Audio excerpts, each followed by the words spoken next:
This was my first lesson.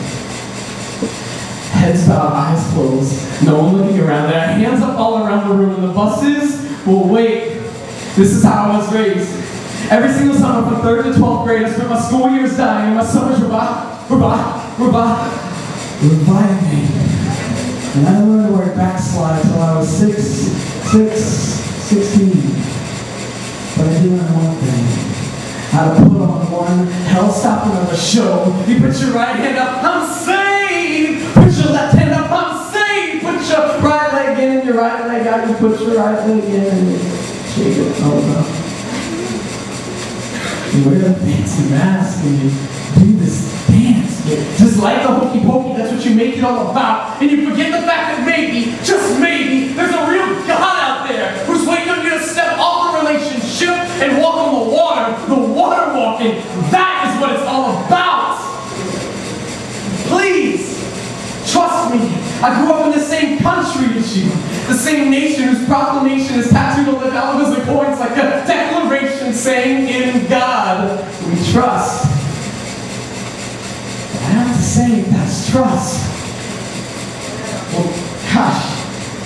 I trust OJ when he says it wasn't his love. And I trust Anna Nicole Smith when she said she married for love. And I trust the government when they say they're doing everything they can to try to fix this. I trust Adolf Hitler when he said I killed those Polish, those Jewish, and those ministers in the name of the Father, the Son, and the Holy Spirit. Y'all, that is trust. And gosh, I guess I just don't trust it. So here's your first lesson. Heads bowed, eyes closed, no one looking around. There are hands up all around the room, and I swear to you, the buses will wait. But him, he's got things to do. And you've got things to choose. It's not scare tactics. I don't believe you can be scared into heaven. It's just that my deepest fears is someone I love very dearly will look into his eyes, and his only response will be, I never knew you.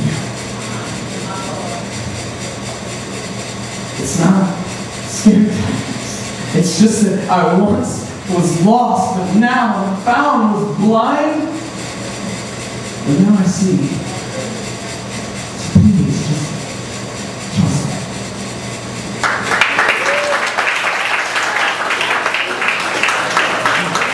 This is a poem on my job. I love my job. I don't want to do it forever, but man, I love it. And I'm not going to tell you what it is. I'm going to let you guess because of what this poem is. But I have to say, no one was thinking it in their head. I'm sure you know.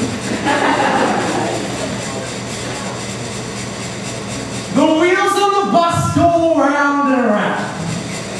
And round and round and round and round. The wheels on the bus, they go round and round.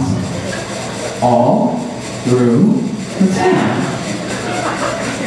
Every single day, from 7 to 9 in the mornings and 2 to 4 in the afternoons, Monday through Friday, except for the Christmas break, spring break, summer break, and parent-teacher conferences for the rest of those 181 days. Those are the days I get to see the most beautiful faces on this side of the drop-off rate. From Red to Nathan, to Savannah, to Alexiana, to Alexione, the preacher's daughters who have a little brother named Jane, who I had to kick off the bus because he can't seem to find the problem in screaming profanities out the window.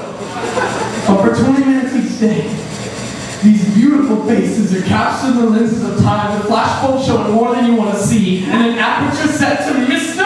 Bus Driver. Look at what I was thirsty. But it's in those 20 minutes. I've counseled more kids than I'd like to admit. To admit that from our shuttle from right up to Fairview today, Lisa tells me no longer will she be able to speak to her father, and she whispers cries of injustice, the same injustice her mother can't seem to comprehend because she's so focused on the fact that she hasn't received her last 3 child support checks in the mail from a father who is so broke but is rich in love, the same father who is still crying himself to sleep at night because he simply wants to kiss his daughter's cheek. The same father who is still having nightmares of Alyssa's mother standing in the dimness of the porch light, serving him divorce papers over and over and over again. You would think that after 3.5 years, the look on her face would change. A scowl suggested it would go away, but it hasn't even yet begun to fade. So let me tell you, no one wants to talk about these things. No one would dare step on the toes of Elizabeth, a beautiful little 5-year-old girl whose mother will one day have to explain the word widow to her. You see, one day, Elizabeth's father ran into a building to do his job and didn't come back out. And no one would dare step on the grave of Brittany's father, with soldiers surrounding and looking at the dimness of the unjust sky, holding a rifle in their hand, giving a 21-gun salute, still stumbling over the last letter of the word beauty. Why? Because soldier is your civil duty, and he replies, with all due respect, sir, I never intended to play God the day I signed because I needed extra college money. But if that's the way that you say this must be, I promise you this. At the end of each day, I'll scoop beside my bed and pray for God to forgive me, but I can tell you the man in that casket that everything was going to be okay. Week 1, Mr. Bus Driver, good morning. Week 2, I don't think it's your place to ask me about my bruises. Week 3, Mr. Bus Driver, why does my daddy look at me like I'm a troll instead of a blessing? And I get the same pleasure of replying in silence, just begging God why Haley, a 45-pound fourth grader, has to be born a crack baby. And why Lionel, a 5-year-old firecracker who runs out the door every single day saying, you better start the bus, you better start that baby up because I'm on my way. Why do he have to go to school with a boy only 3 years older than him that calls him the N-word every day? And I say Lionel, he probably doesn't even know what he's talking about. He probably doesn't even know what that means. And he says, yeah, I don't either. I wish you knew how bad it hurt me anyways. And the crux of the matter is this. I drive anywhere from Maine to Santa Fe, picking up baggage or pain along the way from 12 to 89, driving broken homes and born into addictions along the line. And it's Liberty, an incredible little 6-year-old girl who I imagine, if I wasn't driving the school bus, would stand on my toes and slow dance with me. And whisper in my ear, everything's gonna be okay. You know something? I trust her. This is a 6-year-old little girl. She's gone through more injustices than I could ever imagine to suffer. And to that, my declaration is this. No longer can we live in this woman of the world turn forward. No longer can we search for a third door. No longer can we blame it on the Beelzebub of the East called war.